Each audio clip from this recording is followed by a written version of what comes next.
ನಮಸ್ಕಾರ. ಒಂದೇ ಮಾತರಂ. ನಿನ್ನೆಯಿಂದ ನಾವು ಮೋದಿಜಿಯವರ ಅಮೆರಿಕ ಪ್ರವಾಸವನ್ನು ನಾವು ನೋಡ್ತಾ ಇದ್ದೀವಿ. ಅದಕ್ಕೂ ಮುಂಚೆ ಅವರು ಫ್ರಾನ್ಸಿನ ಪ್ರವಾಸ ಕೂಡ ಮಾಡಿದ್ರು. ಅಮೆರಿಕದ ಪ್ರವಾಸದ ಒಳಗಡೆ ಅಮೆರಿಕದ ನೂತನ ಅಧ್ಯಕ್ಷರು 2ನೇ ಬಾರಿ ಆಯ್ಕೆಯಾದಂಥ ಡೊನಾಲ್ಡ್ ಟ್ರಂಪ್ ಅವರು ಮೋದಿಜಿಯವರನ್ನ ಸ್ವಾಗತ ಮಾಡಿದಂಥದ್ದು, ಅವರ ಬಗ್ಗೆ ಮಾತನಾಡತಕ್ಕಂಥದ್ದು, ಮೋದಿಜಿಯವರಿಗೆ ಸಿಕ್ಕಂಥ ಜನಮನ್ನಣೆ, ಆ ರಾಷ್ಟ್ರ ಅವರಿಗೆ ಕೊಟ್ಟಂಥ ರತ್ನಗಂಬಳಿಯ ಸ್ವಾಗತ, ಅವೆಲ್ಲ ನೋಡಿದಾಗ ನಿಜಕ್ಕೂ ಮೈ ಪುಳಕಿತ ಆಗತ್ತೆ. ಯಾವ ಅಮೆರಿಕ ಮೋದಿ ಅವರನ್ನ ವೀಸಾ ಕೊಡಲ್ಲ ಅಂತೇಳಿ ಪ್ರತಿಬಂಧನೆ ಮಾಡಿತ್ತೋ, ಅಮೆರಿಕದ ಸಂಸದರು ಅವರನ್ನ ಅಮೆರಿಕಕ್ಕೆ ಪ್ರವೇಶ ಕೊಡಬೇಡಿ ಅಂತೇಳಿ ಭಾರತದ ಅನೇಕ ಸಂಸದರ ಬರೆದಂಥ ಪತ್ರದ ಅನುಸಾರ ಅವರಿಗೆ ತಡೆ ಒಡ್ಡಿದ್ರು, ಅದೇ ಅಮೆರಿಕ ಇವತ್ತು ಮೋದಿ ಅವರನ್ನ ಬಹಳ ಸಹರ್ಷವಾಗಿ ಅಭಿಮಾನವಾಗಿ ಅವರನ್ನ ಸ್ವಾಗತವನ್ನ ಮಾಡ್ತಾ ಇದೆ. ಮೋದಿ ಅವರನ್ನ ಅಮೆರಿಕದ ಅಧ್ಯಕ್ಷರು ಆಲಿಂಗನವನ್ನ ಮಾಡಿಕೊಂಡಿದ್ದು ನಾವು ನೋಡಿದ್ವಿ. ನಾವು ಒಂದು ಕಾಲ ಇತ್ತು ಹೇಗೆ ಅಮೆರಿಕ ಹಿರಿಯಣ್ಣನ ರೀತಿ ಒಳಗಡೆ ನಡ್ಕೊಳ್ತಿತ್ತು ಅಂತೇಳಿ. ಹಿಂದೆ ತಿಳಿದವರು ಹೇಳ್ತಾರೆ ಈ ಥರದ ಮಾತನ್ನ. ಯಾವಾಗ ಇಂದಿರಾ ಗಾಂಧಿಯವರು ಅಮೆರಿಕಕ್ಕೆ ಭೇಟಿ ಕೊಟ್ಟಂತ ಸಂದರ್ಭದಲ್ಲಿ ಅವತ್ತು ಅಲ್ಲಿ ರಾಷ್ಟ್ರಾಧ್ಯಕ್ಷರಾಗಿ ರಿಚರ್ಡ್ ನಿಕ್ಸನ್ ಇದ್ರು. ಶ್ರೀಮತಿ ಇಂದಿರಾ ಗಾಂಧಿಯವರು ಭಾರತದ ಪ್ರಧಾನಿಯಾಗಿ ರಿಚರ್ಡ್ ನಿಕ್ಸನ್ ಅವರನ್ನ ನೋಡ್ಲಿಕ್ಕೆ ಅನೇಕ ಗಂಟೆಗಳು ಕಾದು ಕೂರ್ತಿದ್ರು. ಹಾಗೆ ಭಾರತದ ಪ್ರಧಾನಿ ಮನಮೋಹನ್ ಸಿಂಗ್ ಅವ್ರಿಗೂ ಕೂಡ ಅಮೆರಿಕ ನಡ್ಕೊಂಡಂತ ರೀತಿ ನಾವು ಕೇಳಿದ್ದೀವಿ ನಾವು. ಆದ್ರೆ ಮೋದಿಜಿ ವಿಚಾರದಲ್ಲಿ ಅಮೆರಿಕ ಇವತ್ತು ಮೋದಿಜಿ ವಿಚಾರದಲ್ಲೂ ಬದಲಾಗಿದೆ, ಭಾರತದ ವಿಚಾರದಲ್ಲೂ ಇವತ್ತು ಅಮೆರಿಕ ಬದಲಾಗಿದೆ. ಇವತ್ತು ಭಾರತ ಅವಾಡಿಗರ ಭಾರತ ಅಲ್ಲ. ಇವತ್ತು ಭಾರತ ಜಗತ್ತನ್ನ ನಿಯಂತ್ರಣ ಮಾಡ್ತಕ್ಕಂಥ, ಜಗತ್ತಿಗೆ ಮಾರ್ಗದರ್ಶನ ಮಾಡ್ತಕ್ಕಂಥ, ಜಗತ್ತಿಗೆ ಗುರುವಿನ ಸ್ಥಾನದಲ್ಲಿರ್ತಕ್ಕಂಥ ಭಾರತ. ಬದಲಾದ ಭಾರತದ ಇವತ್ತಿನ ಕಾಲಘಟ್ಟದ ಒಳಗಡೆ ಮೋದಿ ಅವರನ್ನ ಇವತ್ತು ಜಗತ್ತಿನ 7 ಖಂಡಗಳಲ್ಲೂ ಕೂಡ ಜನ, ಅಧಿಕಾರಸ್ಥರು, ಬೇರೆ ಬೇರೆ ರಾಷ್ಟ್ರಾಧ್ಯಕ್ಷರು, ಪ್ರಧಾನಿಗಳು ಅವರನ್ನ ಬರ ಮಾಡ್ಕೊಳ್ತಾರೆ, ಮೋದಿ ಅವರನ್ನ ಪ್ರೇರಣೆ ತೆಗೆದುಕೊಳ್ತಾರೆ, ಮೋದಿ ಅಂತ ಆಗಬೇಕು ಅಂತ ಅನ್ಕೊಳ್ತಾರೆ. ಮೋದಿ ಅವರ ಭೇಟಿ ನಿಜಕ್ಕೂ ಒಂದು ಅವಿಸ್ಮರಣೀಯ. ವಿರೋಧಿಗಳು ಸಣ್ಣ ಸಣ್ಣ ವಿಚಾರವನ್ನು ಹಿಡ್ಕೊಂಡು ಮಾತನಾಡಬಹುದು, ಆದರೆ ಒಂದು ತಿಳಿದಿರಲಿ ನಮಗೆ, ಆದರಣೀಯ ನರೇಂದ್ರ ಮೋದಿ ಅವರು ಈ ದೇಶದ ಅಧಿಕಾರದ ಚುಕ್ಕಾಣಿಯನ್ನು ಹಿಡಿದ ನಂತರ ಭಾರತ ಹೇಗೆಲ್ಲ ಬದಲಾಯಿತು ಅಂತೇಳಿ.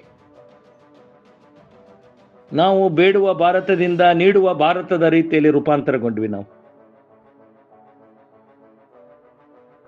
ಡೊನಾಲ್ಡ್ ಟ್ರಂಪ್ ಅವರು ಅಮೆರಿಕದ ಚುನಾವಣೆಯಲ್ಲಿ ಪುನಃ ಒಂದು ಮಾತನ್ನ ಹೇಳ್ತಿದ್ರು. ಅವ್ರೇನ್ ಪುನಃ ಹೇಳ್ತಿದ್ರು? We make America great again ಅಂತೇಳಿ.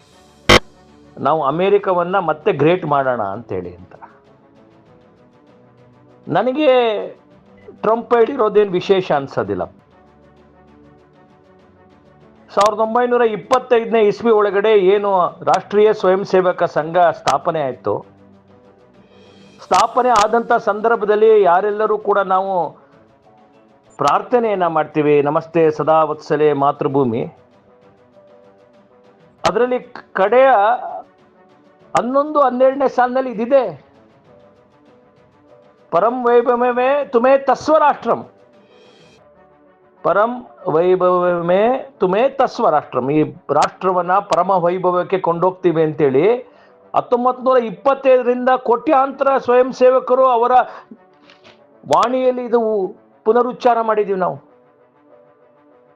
ಭಾರತವನ್ನ ಪರಮ ವೈಭವಕ್ಕೆ ಕೊಂಡೋಗ್ತೀವಿ ಅಂತೇಳಿ. ಯಾವುದು ಭಾರತದ ಪರಮ ವೈಭವ? ಹೌದು, ಭಾರತ ಯಾವುದೋ ಒಂದು ನೆನ್ನೆ ಹುಟ್ಟಿದ ರಾಷ್ಟ್ರ ಅಲ್ಲ. ಯಾರು ಅದನ್ನು ಭಾವಿಸಿದ್ರೆ ಅದು ಮೂರ್ಖತನ. ಯಾರೋ ಬ್ರಿಟಿಷರು ಬಂದ ನಂತರ ಭಾರತ ಅನ್ನೋದು ಗೊತ್ತಾಯ್ತು ಅಂತ India state never it was ಅಂತ ಹೇಳ್ದಂಗೆ ಅಲ್ಲ. ಭಾರತ ಅಂತಕ್ಕಂಥದ್ದು ಅದಕ್ಕೆ ಶತಶತಮಾನಗಳ ಒಂದು ಇತಿಹಾಸ ಸಂಸ್ಕೃತಿ ಇರ್ತಕ್ಕಂಥದ್ದು. ಯಾವುದೆಲ್ಲೋ ಶ್ರೇಷ್ಠತೆ ಅಂತ ಹೇಳ್ತೀವಿ, ಕೃಣ್ವಂತ ವಿಶ್ವಮಾರ್ಯಂ ಅಂತ ಹೇಳ್ತೀವಿ, ಯಾವ ಶ್ರೇಷ್ಠ ವಿಚಾರಗಳಂತ ಇದ್ದೀವಿ, ಅದನ್ನು ಭಾರತದ ನೆಲದಲ್ಲಿ ಭಾರತದ ಮಣ್ಣಿನಲ್ಲಿ ಅದು ಹುಟ್ಟಿ ಬಂದಂಥದ್ದು. ಜಗತ್ತಿಗೆ ಅತ್ಯಂತ ಗುರುವಿನ ಸ್ಥಾನ ಯಾಕೆ ಭಾರತ ಇತ್ತು ಅಂತಂತಂದ್ರೆ, ಭಾರತದ ಈ ಋಷಿ ಮುನಿ ಸಂಸ್ಕೃತಿ, ತ್ಯಾಗ, ಬಲಿದಾನ ಮತ್ತೆ ಯಾವುದೆಲ್ಲವೂ ಮಾನವ ಕಲ್ಯಾಣಕ್ಕೋಸ್ಕರ ಬದುಕುವಂತ ಕೋಟ್ಯಾಂತರ ನಿರ್ದೇಶನಗಳು, ಅದಕ್ಕೋಸ್ಕರನೇ ಸಮಾಜವನ್ನ ಸೃಷ್ಟಿ ಮಾಡಿದಂಥದ್ದು, ಅದಕ್ಕಾಗಿ ದೇವನಿರ್ಮಿತವಾದಂಥ ಈ ರಾಷ್ಟ್ರ ಇದು ವಂದನ್ಕಿ ಭೂಮಿ, ಇದು ಅಭಿವಂದನೆಯ ಭೂಮಿ, ಇದು ದರ್ಪಣ್ ಕಿ ಭೂಮಿ, ಇದು ತರ್ಪಣ್ ಕಿ ಭೂಮಿ. ನಾವು ಕುಂಭದಲ್ಲಿ ತರ್ಪಣವನ್ನು ಕೊಡ್ತಾ ಇದ್ದೀವಿ. ಇದು ರಾಮ ಸೀತೆಯರ ಪಾದಸ್ಪರ್ಶದಿಂದ ಪುನೀತವಾಗಿರ್ತಕ್ಕಂಥ ರಾಷ್ಟ್ರ ಇದು.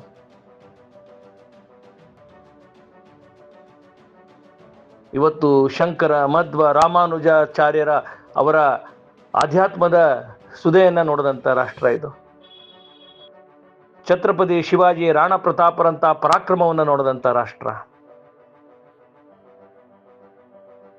ನಾವೆಲ್ಲರೂ ಕೂಡ 1925ರಿಂದ ನಾವು ಇಸ್ ದೇಶ್ ಕೆ ಲಿಯೇ ಮರ್ ರಹೇ, ಇಸ್ ದೇಶ್ ಕೆ ಲಿಯೇ ಜೀ ರಹೇ ಅಂತ ಅಟಲ್ಜಿ ಅವತ್ತು ಹೇಳ್ತಿದ್ರು.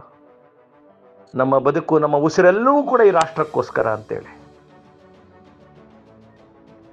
ಇನ್ನು ಬಂಕಿಮಚಂದ್ರರ ಆನಂದ ಮಠದ ವಂದೇ ಮಾತರಂ, ಆ ವಂದೇ ಮಾತರಮಿನ ತಾತ್ಪರ್ಯ,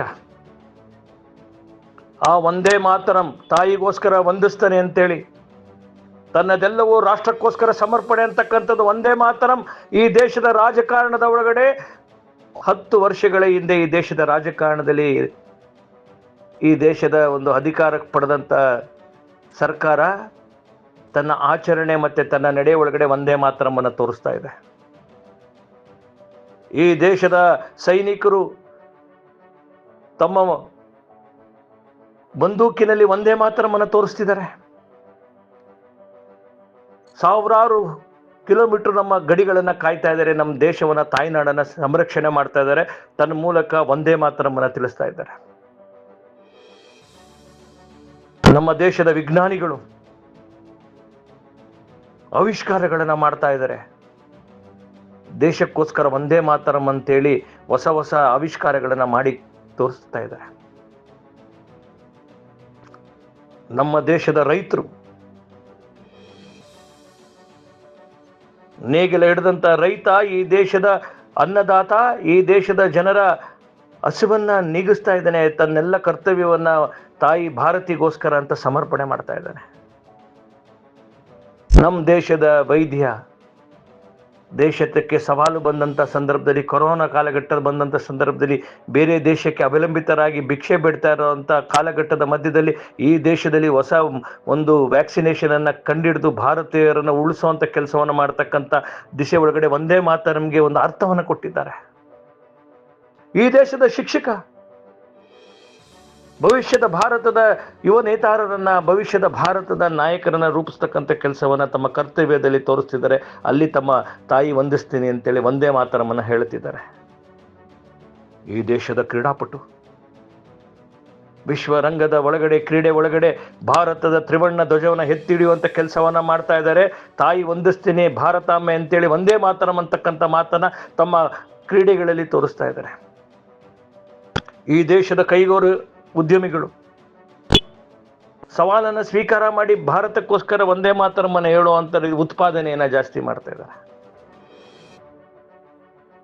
ಈ ದೇಶದ ನವ ತರುಣರು ಸ್ಟಾರ್ಟಪ್ಗಳು ಬೇರೆ ಬೇರೆ ರೂಪದಲ್ಲಿ ಒಂದೇ ಮಾತರಂ ಹೇಳಿ ಭಾರತದ ಎಕಾನಮಿಯನ್ನು ಏನು 1.5 ಟ್ರಿಲಿಯನ್ ಇಂದ ಇಂದು ಇವತ್ತು ನಾವು 5 ಟ್ರಿಲಿಯನ್ಗೆ ತಲುಪ್ತಾ ಇದ್ದೀವಿ. ಫ್ರಿಸೆಲ್ ಫೈನಲ್ ತಲುಪ್ತಾ ಇದ್ದೀವಿ. ನಾವು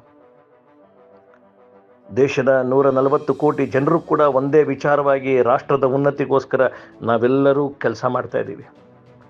ನಿಜ ಅರ್ಥದಲ್ಲಿ ಒಂದೇ ಮಾತರಮಿಗೆ ಒಂದು ಅರ್ಥವನ್ನು ಕೊಡ್ತಿದ್ದೀವಿ.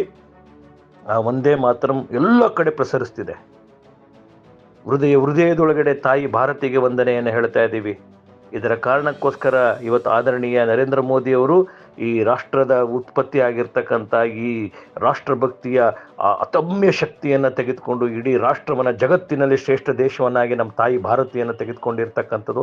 ಆ ಕಾರಣಕ್ಕೆ ಟ್ರಂಪು ನಮಸ್ಕಾರ ಹಾಕಬೇಕು, ಪೂತಿನು ನಮಸ್ಕಾರ ಹಾಕಬೇಕು. ಜಗತ್ತು ನತಮಸ್ತನಕ್ಕಾಗಿ ಭಾರತವನ್ನು ನೋಡಬೇಕು.